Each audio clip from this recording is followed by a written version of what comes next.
Olá e bem-vindos a mais um episódio do nosso podcast Carreira em Ação. Hoje vamos mergulhar em um tema que está transformando a forma como enxergamos as organizações e o trabalho. Estamos falando da neurociência aplicada no mundo organizacional. E para falar sobre esse tema, tenho o prazer de receber Flávio Maneira, diretor comercial Latam da Medtronic, professor de neurociência da Santa Casa e Einstein, palestrante do TEDx, idealizador do Brain Talks. Muito obrigado, Flávio, por estar hoje com a gente, dedicar seu tempo e gerar e trocar reflexões sobre o mundo corporativo. Eu que agradeço, Denise, parabéns pelo projeto, sempre é muito prazeroso contribuir de alguma forma, seja através do que pessoas como você brilhantemente fazem, levam conhecimento, alguma coisa para outras pessoas, para tornar outras pessoas melhores nas organizações e assim a gente faz um mundo melhor. Essa é a ideia de fazer, primeiro, levar esse conhecimento que a gente tem e gerar um pouco de sementinha, né, por cada um. É um prazer aqui trocar essa aí. Eu aprendo muito, eu aprendo mais ou junto com todo mundo. E eu gostaria de começar nivelando o conhecimento. Então, vou pedir para você explicar o que é a neurociência aplicada no contexto organizacional. A gente chama uma sub-área da neurociência. A neurociência é o estudo do funcionamento cerebral. É um conjunto de ciências, né? Por isso que é neurociência, é um conjunto de ciências que se colaboram. Mas, especificamente, a neurociência tem, dentre suas subdivisões, ela tem aplicações em diversos contextos. Um deles é o neuromanagement. Fala inglês, mas é neurociência aplicada à gestão organizacional. Então, nada mais é do que estudar os substratos neurais, os comportamentos que acontecem dentro das organizações, através de pessoas. Então, são estudos conclusivos relacionados ao comportamento dentro do ambiente organizacional. E isso, uma vez que você estuda esse comportamento e entende como ele funciona, você consegue agir diante dele. Então, como que a neurociência pode ser aplicada e deve, e né, já está acontecendo isso, é um caminho sem volta para fazer organizações serem melhores através de uma gestão melhor, mais fundamentada em alguns aspectos. Por exemplo, impacto do treinamento que acontece numa empresa, da liderança, da gestão da mudança que a gente está vivendo no mundo. Quer dizer, sempre teve mudança, mas a velocidade da mudança está mais significativa. Então, fundamentalmente é isso. É estudar comportamentos dentro das organizações, comportamento das pessoas dentro das organizações. E por isso que ela se tornou tão relevante, que o comportamento é o motor de se alcançar o negócio da empresa. E quais são os principais insights que a neurociência trouxe para o ambiente de trabalho? Então, vários, tá? Mas o que eu diria é que a contribuição dela é significativa na mudança, né, do modelo mental, na mudança de comportamento. Então, a primeira coisa é que a gente sabe que uma organização nada mais é do que uma cópia, né? A origem da organização, ela carrega uma cópia da educação. Então, a educação, depois vem o mundo corporativo, né? Tem uma similaridade muito forte com o mundo educacional. Então, desse aspecto, a primeira coisa é a gente aprendeu a aprender não da melhor forma, considerando os aspectos neurológicos. Então, como a empresa aprende, como a organização pode ser uma aprendiz, né? Então, repensar a forma como que a gente treina ou faz com que as pessoas se apropriem de competências melhores treinadas. A segunda é no aspecto da gestão de desempenho ou gestão de performance. A terceira são aspectos relacionados à gestão da mudança numa organização. E também a questão relacionada, eu sempre falo que uma organização, quando ela se torna mais emocionalmente mais madura, ela tem uma eficiência. A gente chama isso de holocracia. Holocracia é como se fosse uma organização que ela trabalha com times autodirigidos, né? Então, é uma autogerência. Eu diria que, por exemplo, a tradução que é difícil de accountability, você estende o accountability diante de um comportamento, de uma competência desejada, através do entendimento da neurociência. Então, por exemplo, por que a gente faz o que faz? Por que é tão difícil mudar um hábito? Por que é tão difícil treinar? Por que é tão difícil não lidar com o erro? a gente fala muito sobre erro, mas ainda as empresas têm muita dificuldade de aceitar o erro. E o erro faz parte do processo, né? Eu só vou ter proficiência se eu tiver erro, né? Então, o aprendizado e a proficiência exige erro. Agora, como a gente lida com o erro? E a contribuição é no RH, no processo de seleção, é no desenvolvimento da liderança, enfim. Tem um treinamento que está acontecendo em algumas empresas relacionados a vieses, né? Vieses inconscientes. Então, é muito interessante, porque como que eu diminuo um viés? Estudando o que é viés e como ele é formado. E o viés é formado nada mais é do que um mecanismo de defesa cerebral baseado no preconceito. Eu vou dar um exemplo rápido. Vamos imaginar que esse podcast, as pessoas também estão me vendo, certo? Sim. Ouvindo, vendo. Sim. Então, você que está me vendo, está vendo a Denise. Se você está vendo a primeira vez, então você está me vendo a primeira vez, sentar na tua esfera de controle demora 3 a 7 segundos para você determinar um preconceito sobre mim. Flávio, como assim? Toda a informação que você está recebendo uma informação. O cérebro, embora seja muito complexo, é fácil de entender uma coisa. Ele recebe informação do meio e internamente do nosso corpo, ele processa essa informação e reage a ela. Então, qual informação você está recebendo? A minha voz. A minha voz está recebendo o timbre, a prosódia da minha voz, a velocidade, a entonação, a fala. O meu biotipo, você está me vendo 30% do meu corpo. Então, você está vendo o meu rosto, a simetria, tudo isso. Você está vendo o meu escritório, você está vendo aqui um monte, está vendo um elemento. Legal. Tudo que foi parecido com isso, o nosso cérebro age por similaridade. O preconceito é formado por similaridade. Tudo que foi parecido com isso e que você teve uma experiência emocional, com intensidade emocional negativa, vamos imaginar que você que está ouvindo teve uma experiência 10, 15 anos atrás, ou quando era criança, com uma voz de um adulto que é muito parecida com a minha. Uma intensidade emocional negativa. O teu cérebro guardou essa informação. E ela está no nível inconsciente. Você nem tem consciência sobre isso. Quando você ouve a minha voz, por alguma razão, você tem uma aversão. Você fala, caramba, eu não gostei desse cara. É o gatilho. É o gatilho, né? Foi retomado. Né? E aí, por alguma razão, você já bloqueia. E, de fato, é aquilo lá. Eu sempre falo, a primeira impressão é a que fica, mas não é a que deve permanecer. Né? Então, o nosso cérebro aplica muita coisa que, quando você conhece como ele funciona, você consegue operar mais e gerenciar melhor esses mecanismos. Então, eu diria que, quando vou dar um exemplo. Criatividade é o motor que impulsiona qualquer inovação. A inovação vem de criatividade. Criatividade são elementos que vão impulsionar um monte de coisa dentro de uma organização. Criatividade ainda não vem da IA. Quem tem que fazer o comando da IA, que é o caminho sem volta, depois a gente pode falar nisso, quem faz o comando da IA é o humano. Então, as human skills, embora a gente chama de human skills, estou falando em inglês, que seriam habilidades ou competências que são fundamentalmente humanas. Elas são humanas e vão ser durante muito tempo. Então, dentro disso, a gente tem um repertório, um espaço muito grande dentro da organização para fazer com que ela inove, com que a liderança seja mais interessante, que as pessoas entendam como que eu faço uma gestão de competência, autogestão de desempenho ou via um líder, como que as organizações promovem uma experiência. Eu sempre falo o seguinte, a coisa mais importante para gerar cadeia de valor, perdão, é o impacto que você causa no que você faz. Então, se é uma empresa que entrega produto ou serviço, geralmente o produto está linkado com o serviço. Geralmente, tem empresas só de serviço, tem empresas que têm pouco produto serviço, tem produto pouco serviço, mas geralmente está linkado. O que mais importa nessa cadeia de valor é a experiência do usuário. A gente chama essa terminologia como UX, User Experience. Para fazer o UX, eu preciso antes ter o EX, que é o Employee Experience. Ou seja, se eu consigo impactar o meu colaborador positivamente, ele vai impactar o que ele faz, que vai impactar a cadeia de valor e o impacto do cliente. Então, esse processo, a neurociência consegue mapear e consegue influenciar de forma bem significativa. Agora, entendendo... Respondi muito aí. Tá ótimo, essa é a ideia.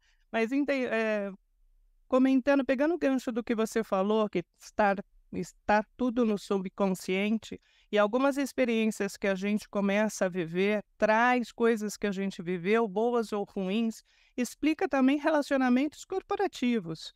Então, aquela coisa do tipo, não gosto do chefe, mas por que você não gosta do... Não, é o tom de voz dele que me remete ao tom de voz que eu tive lá atrás. Só que consciente, as pessoas não são expertise nesse conhecimento, em toda nessa gama de informações. Como é que ela pode, dentro do que você trouxe, como é que ela pode utilizar essas informações que você trouxe no dia a dia dela e trazer um melhor bem-estar, um melhor relacionamento e até uma ascensão, uma carreira mais promissora? Excelente pergunta, Denise. Tudo gira em torno. Uma das áreas que mais eu gosto de trabalhar na neurociência, no neuromanagement, são várias coisas, é a gestão da emocionalidade, a emoção.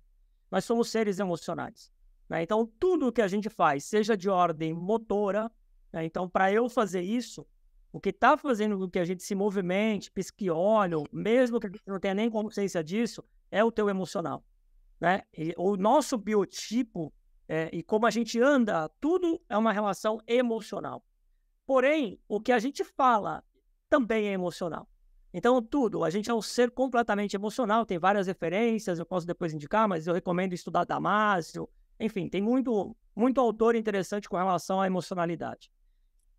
E quando você entende entende como que é muito complexo, não é só ler o livro do Goleman de inteligência emocional que você já vai ficar expert em emoção, porque são muitos fatores. Existe uma coisa chamada neurobiologia das emoções. A nossa microbiota que você come, ela vai definir o teu humor. E isso pode ser sintetizado muito rápido. Então, essa visão que eu digo mais holística de falar, olha, somos seres de hábitos. Ponto. O hábito, um conjunto de hábitos vão determinar comportamento. E uma competência determinada competência exige um conjunto de comportamentos. Então, se a gente analisar essa linha começa com o hábito. Então, a primeira coisa vamos entender que quando aquela pessoa chega, ela te desestabiliza emocionalmente. Se você entende esse processo, que uma pessoa, seja pela voz, seja pelo... E outra, isso pode ter sido um trauma, pode ter sido, mas não é 100%, pode não ter sido. Simplesmente, o teu fit emocional não lida com esse tipo de personalidade. E você conhece bem disso, você trabalhou como BP, então a gente tem tipologias de personalidade. Então, por exemplo, pessoas que são mais alfas, elas tendem a assustar mais quem são pessoas mais betas. E eu estou falando de dominância, de linguagem não verbal. O mundo corporativo, no caso, ele é recheado de ego e vaidade. Recheado. A gente sabe disso. Tem um percentual alto aí de sociopatas. Alto, segundo alguns... E não tem nada a ver com competência de entregar o que ele tem. Eu estou falando de comportamento. Às vezes a pessoa é um excelente profissional executivo, mas uma sociopata. Tem comportamentos de sociopatia. Então, primeira coisa é entender que se eu sei como que funciona a emocionalidade, eu vou adotar mecanismos para gerenciar ela, porque não o que vai definir uma melhor emocionalidade é você expandir a tua racionalidade sobre isso. Então, expandir consciência para parar e pensar, por que ele me incomoda? Aí, agora sim, que você sabe como esse mecanismo é processado, você vai ter possibilidade de gerenciar mais isso. Então, vou dar um exemplo. O que tira, e aí nesse exemplo, o que tira a emocionalidade, eu só vou conseguir lidar com o que me desestabiliza, não é fugindo, porque qual que é o convite? Eu fugi. Eu tenho medo de altura, eu não vou subir nada, porque eu tenho medo de altura. Na verdade, você tem que subir. Você não vai subir no 10º andar, você vai subir no primeiro.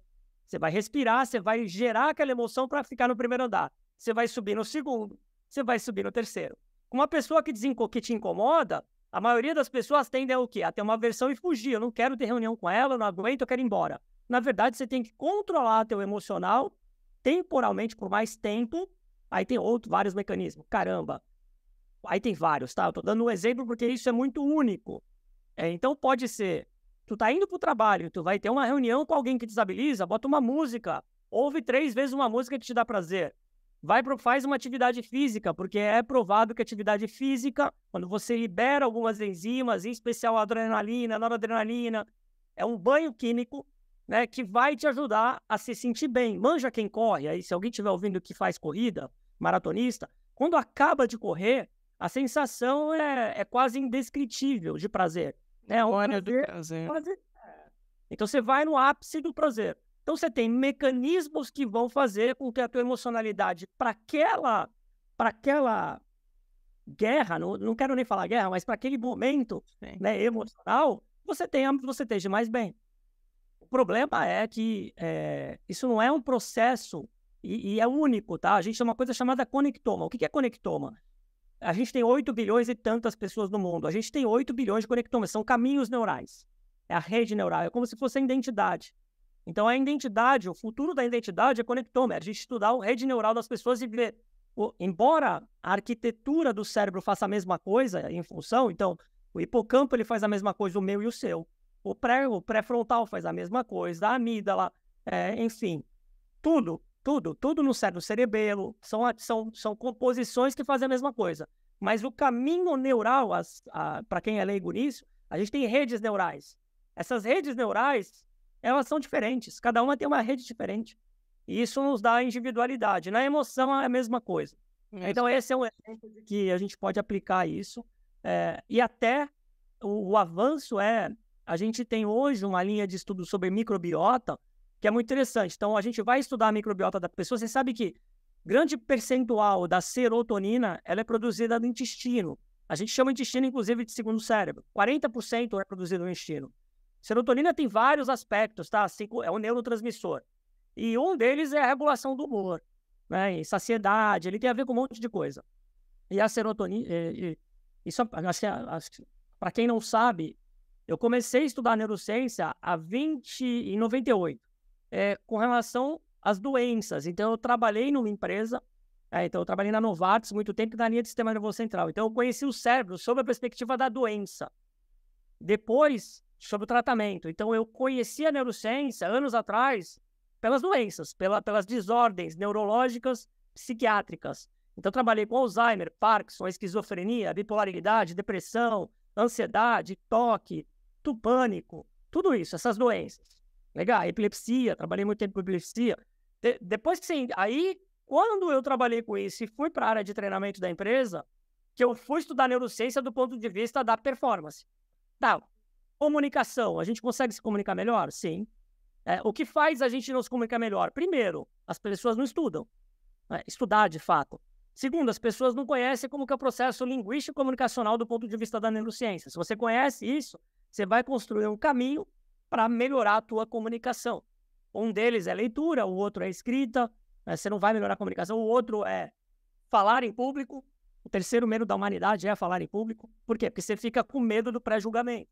Então, é um conjunto de coisas que a neurociência vai promovendo para uma empresa expandir a consciência dela e conseguir trabalhar melhor com os seus colaboradores e com a sua liderança, né? Porque eu sempre falo, a gente está, Denise, e eu acho que você é especialista nisso também, você sabe, a gente vive uma escassez de liderança. Uma escassez, a gente está com maus líderes. E isso automaticamente vai criar um problema, já está criando, né, a médio e longo prazo. Por quê? Porque o futuro exige cada vez melhores líderes de pessoas. A gente não está com melhores líderes de pessoas, a gente está com uma escassez. E essa escassez, essa falta, é oriunda de inúmeros programas de lideranças ineficientes que as empresas compraram. Saiu um estudo que é gasto 3 bilhões de dólares com programas de treinamento de liderança. 75% ineficiente. Ou seja, o ROI disso é 75% não serviu para nada. 25% tem média assertividade. Então,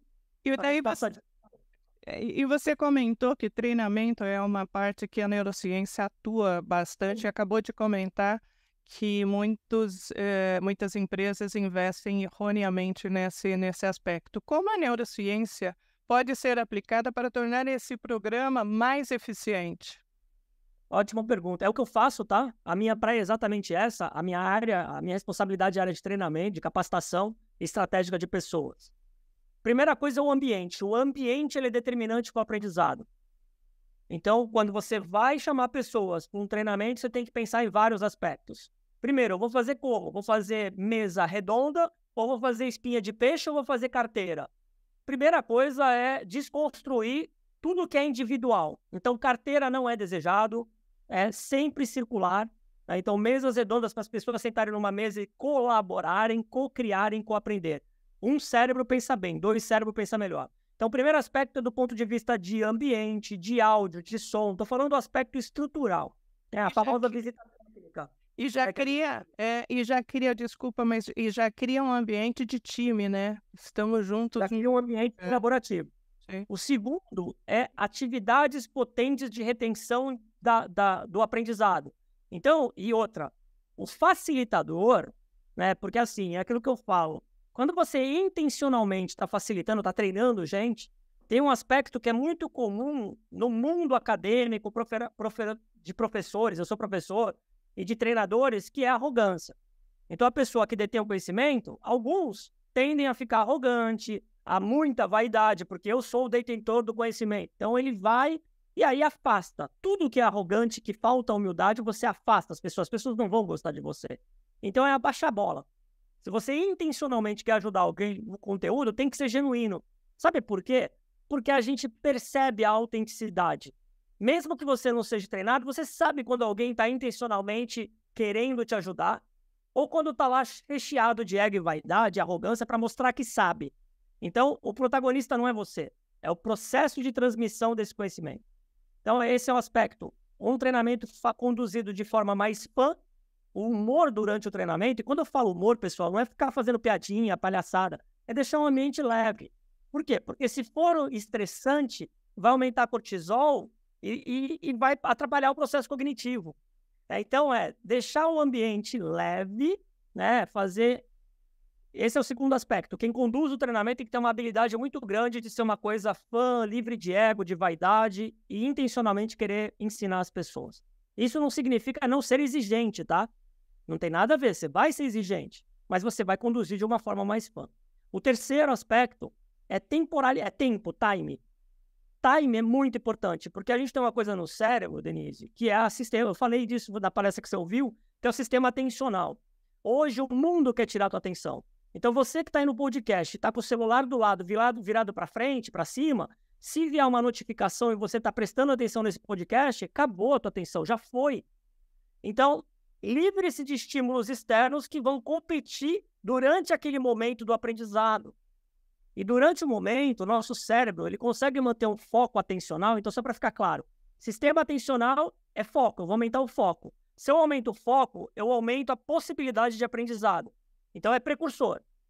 O sistema atencional é precursor do foco, que é precursor do aprendizado, que é precursor da construção da memória declarativa, do começo da memória. Então, a memória, para eu consolidar aprendizado, eu preciso ter sistema atencional preservado durante o treinamento. O que a gente vê? A gente vê as pessoas sem noção nenhuma de tempo. A pessoa vai dar uma aula e fica 1 hora falando. 1 hora falando, já era, caiu 40% do sistema, ou mais até, 40% ou mais do sistema atencional de todo mundo que está ouvindo. Então, a cada 20 minutos, é desejável que qualquer treinamento que você dê, você pare e faça alguma atividade para ver o quanto que esse processo dos primeiros 20 minutos foram incorporados, as pessoas entenderam.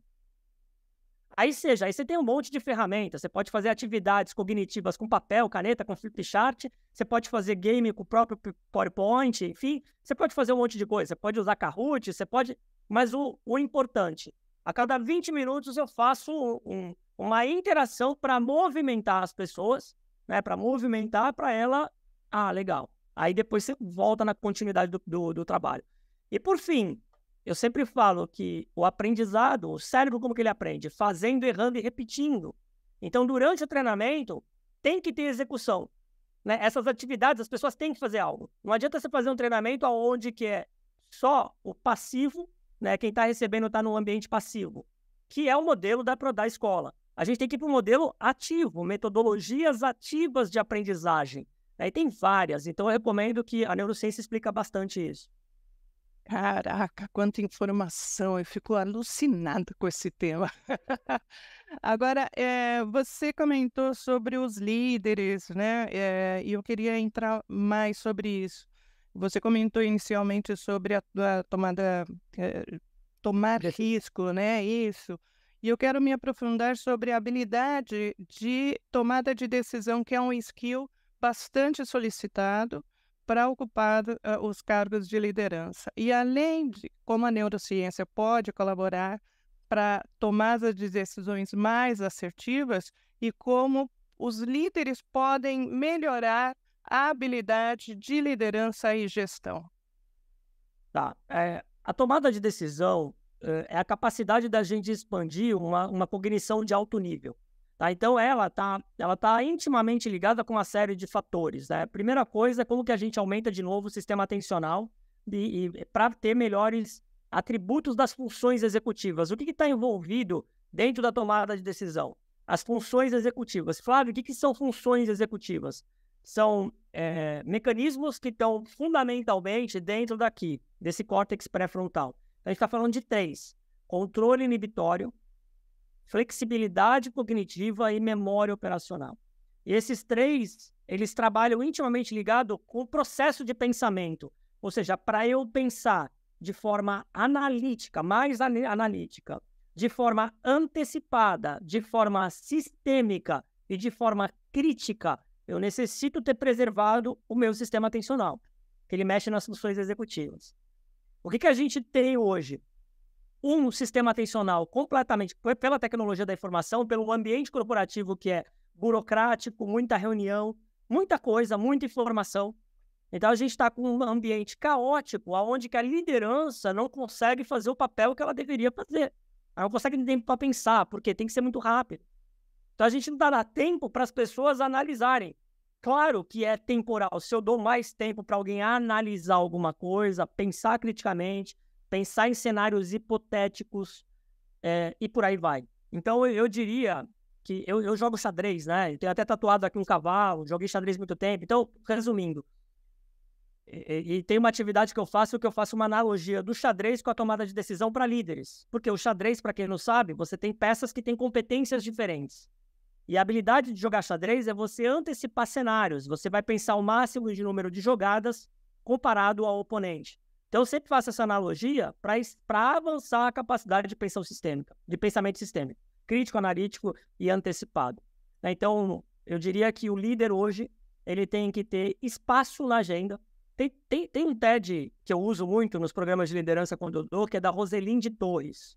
É um TEDx que eu acho um dos melhores, na minha opinião, de liderança. É uma mulher que ela estuda liderança há mais de 20 anos, foi uma executiva, e ela é uma estudiosa sobre liderança, e no TEDx dela, ela fala, maravilhoso, ela fala, a resposta da liderança da efetiva está baseada em 3 perguntas. Ou aonde o líder está, qual é a agenda do líder, como que está a tua agenda? Eu quero saber a tua agenda.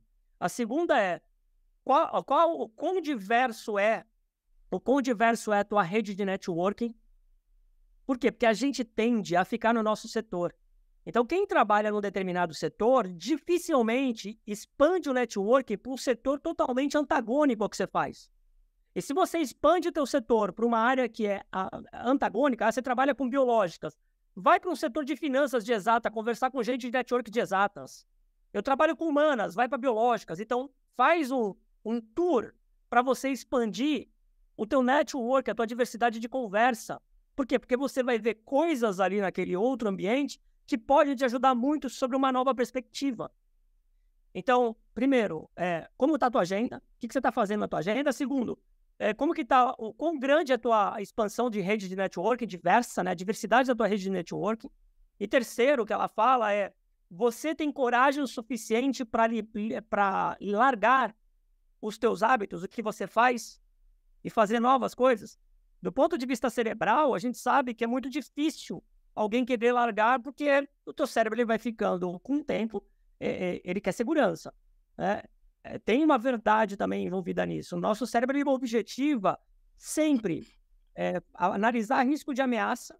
Né? Então, é ameaça e recompensa. São 2 veículos que estão intimamente ligados. O tempo todo você está pensando que ameaça pode ter. E outra, o nosso cérebro ele tem 300 mil anos. Né? A nossa espécie tem 300 mil anos. O que mudou de ambiente nesses 300 mil anos? Mudou muita coisa, mas é o mesmo cérebro. Então, os mecanismos cerebrais de 300 mil anos são os mesmos de hoje. Então, a gente vai ter medo da incerteza. E outra, ter medo da incerteza hoje, né, não dá. Você vai ter que aprender a lidar com o medo. que aliás o medo é ótimo, não tem problema nenhum em ter medo. O fato é como que eu gerencio o medo, que é também um mecanismo emocional. A gente está falando de emocionalidade. Mas resumindo, eu diria que a tomada de decisão tem que estudar emocionalidade, porque começa e termina por ela, tem que estudar como que eu faço a alta cognição, a metacognição. Então, eu tenho que estudar processo de pensamento. Vou dar um exemplo para encerrar essa resposta. As pessoas não... Vou dar um exemplo só. Se você lê todo dia, as pessoas não leem, tá? O brasileiro ele lê muito pouco. E o caminho neurológico da leitura é muito rebuscado. Se você lê, se você cria o hábito da leitura, e quando eu falo ler, eu estou falando especificamente ler físico, tá? Então, ler. Se você lê, você começa a ler todo dia, você fala assim, ó, eu vou colocar como meta, eu tenho 50 anos de idade, estou 49 anos de idade, vou fazer 50. Eu leio, inegociavelmente, eu leio todos os dias, desde os meus 32 anos de idade. Todo dia. Mas Flávio, sábado e domingo, também, todo dia. Então, algumas coisas vão performar muito bem do ponto de vista cerebral. Leitura é uma delas. Depois que você lê, você tem que escrever. Escrever com papel e caneta. Tenha um caderno e escreva. Só se você fizer só isso, escrever e ler, tu já vai melhorar significativamente a tua comunicação, a tua criatividade, a tua tomada de decisão, entre várias outras coisas. Então, esse é um exercício simples, que a gente pode fazer e vai melhorar a tua tomada de decisão. Super. Agora, muito se fala sobre cultura organizacional e desempenha um papel super importante para o sucesso da empresa, que é disseminar para todo o quadro, né, de funcionários como... Para onde ela está indo. Claro, exatamente. Como a neurociência pode ser usada para promover a cultura, uma cultura de inovação e colaboração hoje em dia? Excelente pergunta. Através de storytelling. Storytelling é uma área que estuda a capacidade, a história ela tem poder inimaginável, né? Então, a cultura, como que fortalece a cultura? Contando uma história. Né? Então, a neurociência ela vai ajudar nessa narrativa, nesse roteiro da história, colocando pontos, né, picos emocionais. Porque uma história tem que emocionar. Para ela me atingir, eu tenho que ver uma história e tenho que falar, caramba. Então, essa narrativa, o storytelling, quando bem estudado, bem aplicado, etc., ele vai fortalecer a cultura de uma empresa. Só que aquilo não é contar uma vez a história.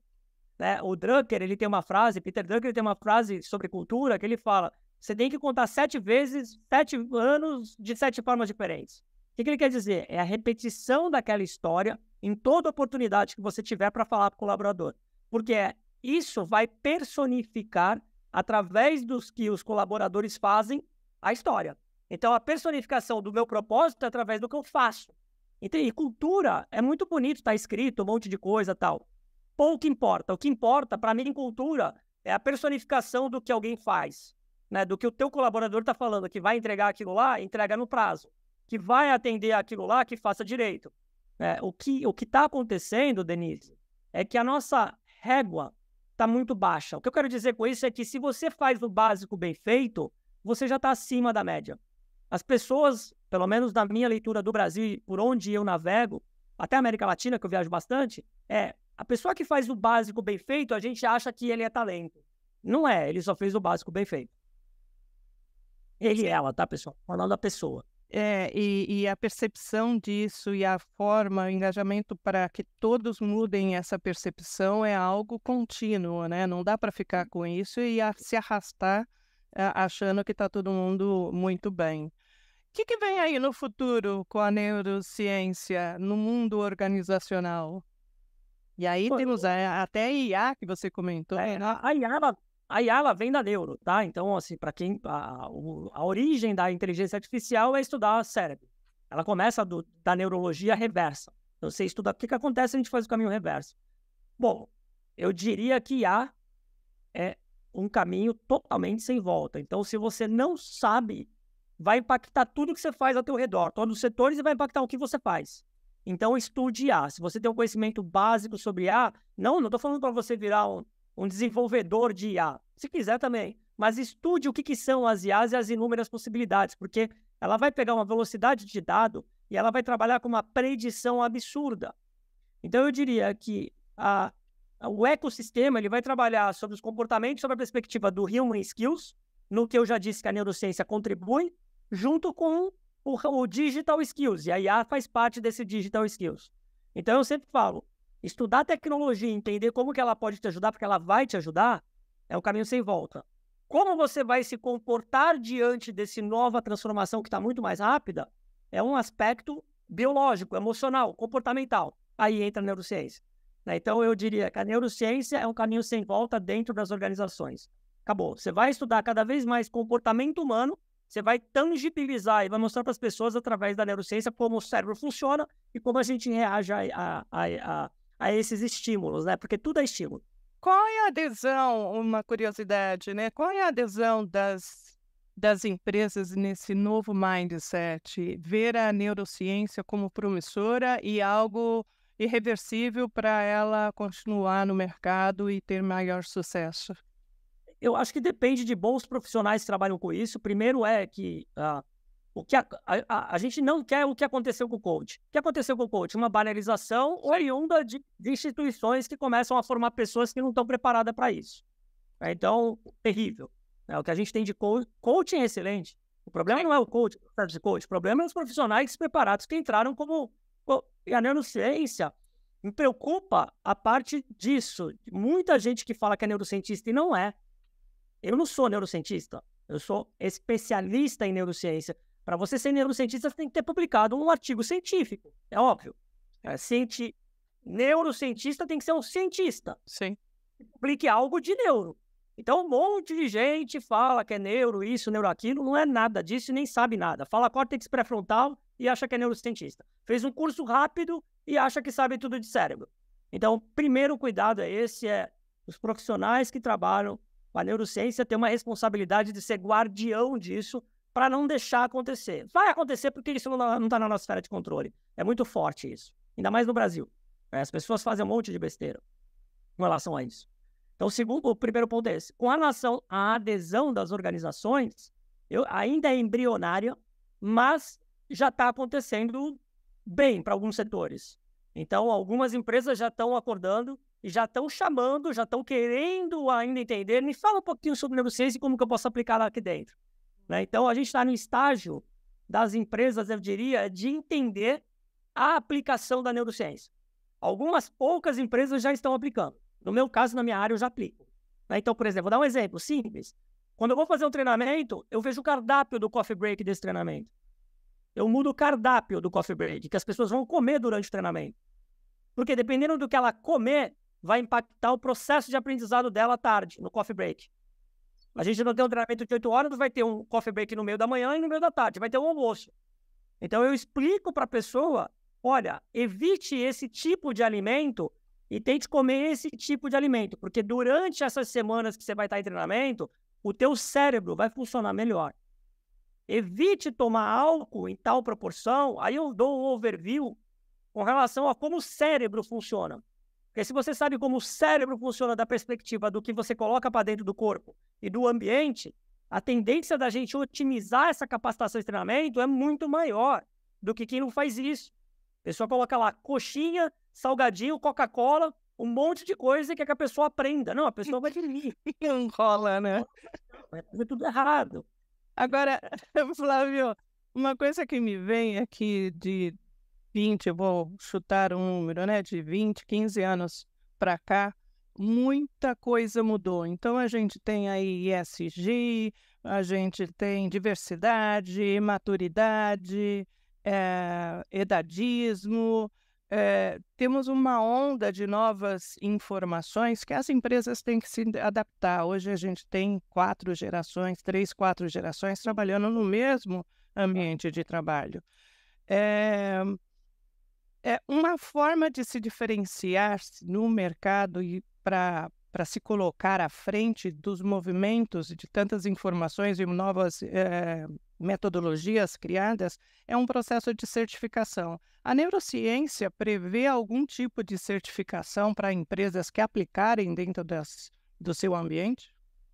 Olha, eu desconheço isso. A gente tem a Society for Neuroscience desde desde a década de 70, é uma referência dentro da neurociência, tá? Claro que ela vai transitar mais da parte de academia, muita parte relacionada à doença, tratamento, mas também já está esse braço grande comportamental. Eu diria que esse é um selo, né, bem interessante. Talvez nos Estados Unidos já tenha algumas organizações com esse Six Sigma, né, com esse ISO, né, mas eu inclusive palestrei muitos anos no Six Sigma na parte comportamental, no congresso Six Sigma. Mas eu diria, Lean Six Sigma, eu diria que isso é uma boa, e já deve ter alguém pensando nisso, se não tem a gente pensa em você, mas é criar um selo, né, de que, olha, essa empresa está adotando a neurociência como um mecanismo para fazer com que as pessoas tenham melhor performance, etc, etc, etc. Façam melhores escolhas. Inclusive, é aquilo que eu falo, Denise, não existe cérebro, isso que a gente tem que entender. Da mesma forma que a medicina, que a minha área é setor da saúde, a medicina está mudando de eu tratar doença para eu criar saúde. São perspectivas diferentes. O médico que ficar tratando doença, ele não vai ter espaço no futuro. A medicina agora não vai ser mais curar as pessoas de doença, é dar saúde para ela. Então, é mudar totalmente. O médico ele não vai mais tratar doença, ele vai querer que os pacientes venham para não ter a doença. Esse é o médico a medicina do futuro. É criação de saúde, né? Medicina integrativa, medicina da qualidade de vida. O mesmo é na organização e o mesmo é na pessoa. O que a gente tem que entender, e todo mundo que está ouvindo e nos vendo? Não existe cérebro performático na vida profissional se o teu cérebro performático não for na vida pessoal. Todas as decisões que você faz na tua vida pessoal impactam o profissional e vice-versa.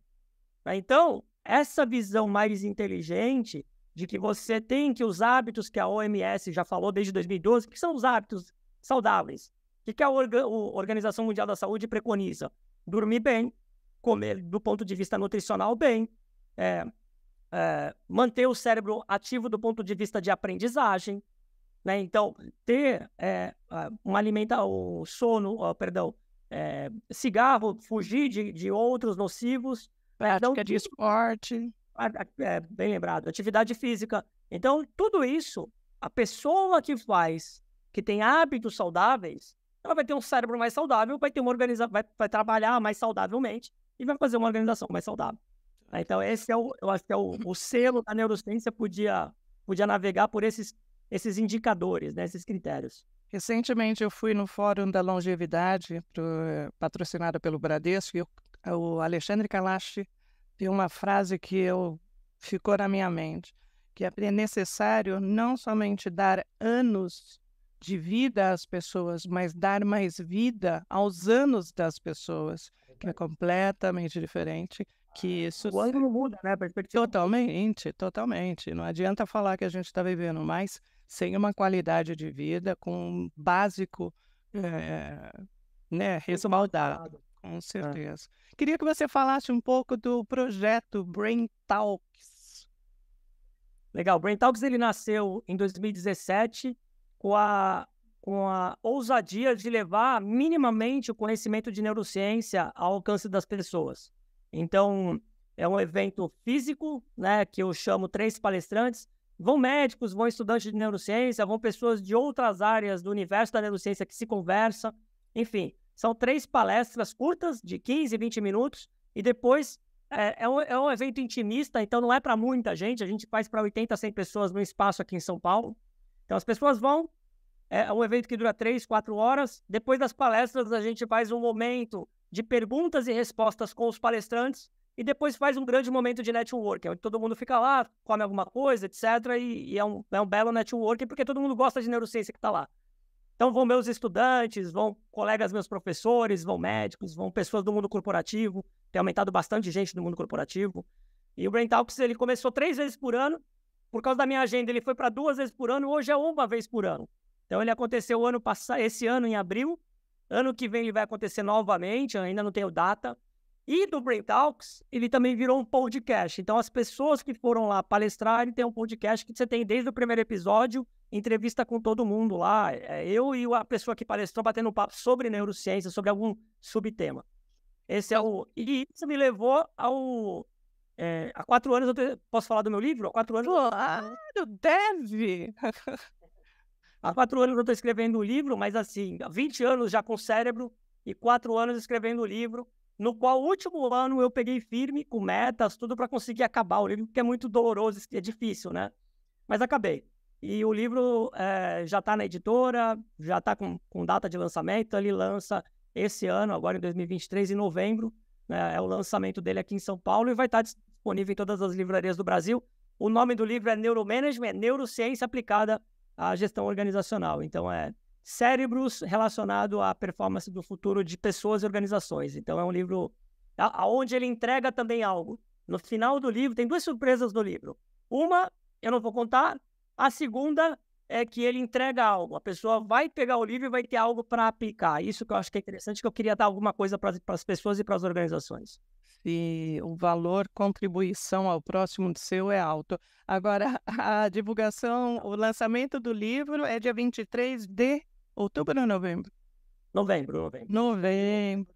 Legal. Eu vou colocar, posso colocar na descrição, 23 de novembro, e aonde que vai ser? No Marketplace, né? Isso, na livraria Leitura do Shopping Marketplace. 2 perguntas. Para participar do Brain Talks, que é uma vez ao ano, você divulga e as pessoas se inscrevem? Está em alguma plataforma? Eu divulgo nas minhas redes sociais, então você me encontra facinho. Eu sou super facinho, Denise. Super Flávio facinho. Maneira. Então, @Flávio Maneira, você me encontra em tudo quanto que é lugar, mas no Instagram, no LinkedIn, enfim. Eu divulgo nas minhas redes sociais.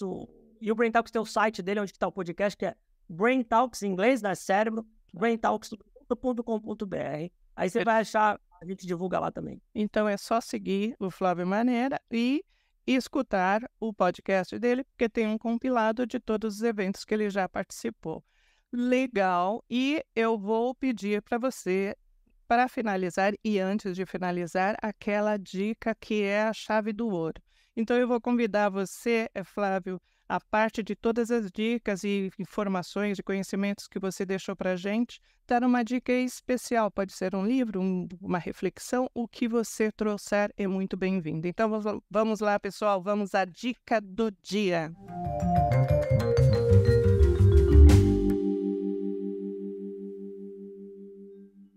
Eu sempre falo que projetar o futuro é a melhor forma de você alterar o seu presente. Então, as pessoas, a maioria das pessoas, parece que aquela música do Zeca Pagodinho, deixa a vida me levar. Então, a grande maioria não projeta o futuro. Então, eu diria que se você tiver muito claro, né, aonde você quer estar daqui a 1, 3, 5, 10 anos, nos próximos meses, projeta esse futuro, pensa num roteiro de viagem. Quando a gente vai sair de férias e vai viajar, as pessoas se planejam, a maioria. Então, pensa nisso. Faz com a mesma dedicação que você faz às tuas férias, faz isso para a tua vida. E eu, assim como você, eu tive um curso muito tempo de carreira. Eu tive 10 anos um curso que eu colocava no final de semana as pessoas para pensar na carreira, chamava 4 pilares. Então, eu sempre falo assim, pense na tua vida sobre a perspectiva profissional, tenha muito claro profissionalmente, mesmo que você seja um empreendedor ou trabalhe em alguma coisa, o que você quer, tenha claro aonde você quer chegar. Profissionalmente, tenha claro na vida pessoal, o que você quer com a tua vida pessoal. No teu lazer. Por que o lazer? Porque o lazer é prazeroso. Prazeroso mexe com mecanismos emocionais. A gente tem que ter prazer ao longo da vida. Então tem que ter os escapes, o prazer. O que te dá? E não é o prazer das férias uma vez por ano. Tenha pequenos prazeres diariamente. Sei lá o quê. Acha alguma coisa que você gosta de fazer. E por fim, nem falo espiritualidade, mas o teu propósito, né? Por que você está aqui? Por que você acorda segunda-feira? Por que a música do Fantástico não te deixa triste domingo? Então, assim, tenha muito claro isso, projeta isso, e monta um canvas. Um canvas é uma tela, um flipchart, coloca na tua parede isso e segue isso à risca. Quando você usa o córtex visual e liga o córtex visual à tua emocionalidade de meta, né, a chance de você conseguir é muito maior. Você tem que ver isso o tempo todo. E, é claro, o mundo não é de quem fala, é de quem faz. Você tem que ir para ação. Exatamente. Num dos episódios que eu gravei, eu coloco justamente isso. Na minha frente, eu tenho uma frase de efeito que eu tenho que me lembrar todo dia, que é simplesmente, it's okay. Tá tudo bem, sabe? Tá tudo bem, e se algo deu errado, tá tudo bem, quer dizer, faz parte da vida, né? E como lidar. Corrige a rota, né? Exatamente. Eu concordo que, assim, você pode ter um mau planejamento, de repente a vida vai destruir aquele planejamento. Mas mesmo assim é melhor, porque quando você fizer o planejamento, também tem que pensar nos riscos, né? Então pense no risco, faça uma gestão, um mapa mental de riscos. Olha, pode acontecer isso, pode acontecer aquilo, aí você já vai estar antecipando um possível risco. Isso é super importante. Flávio, eu ficaria aqui horas e dias conversando, mas a gente vai dividir em vários Legal. episódios. É outra coisa que eu queria antes de encerrar, que você citou a importância do storytelling. O episódio anterior é todo dedicado ao storytelling. Então, se você não assistiu, para quem está escutando, convido para assistir depois que se terminar esse daqui. Flávio, muitíssimo obrigada pelo seu tempo, pela sua dedicação e por essa contribuição, essa colaboração que você deixa aí para a humanidade. Teu livro está sendo escrito com muito peso, muito conteúdo, viu? Obrigado, Denise. Parabéns aí mais uma vez pelo projeto. Obrigado, ouvintes, aí, pelo tempo de vocês. Muito obrigada, é isso aí. Chegamos ao fim desse episódio. Ai, que pena. Espero que essa conversa tenha gerado insights e feito você refletir sobre o tema tão intrigante. Se você gostou desse episódio, não deixe de compartilhar com seus amigos e ativar o sininho para acompanhar os próximos episódios. Obrigada por acompanhar o canal e nos vemos na próxima semana com mais um tema fascinante. Até o próximo episódio e não deixe de agradecer a sua vida. Forte abraço!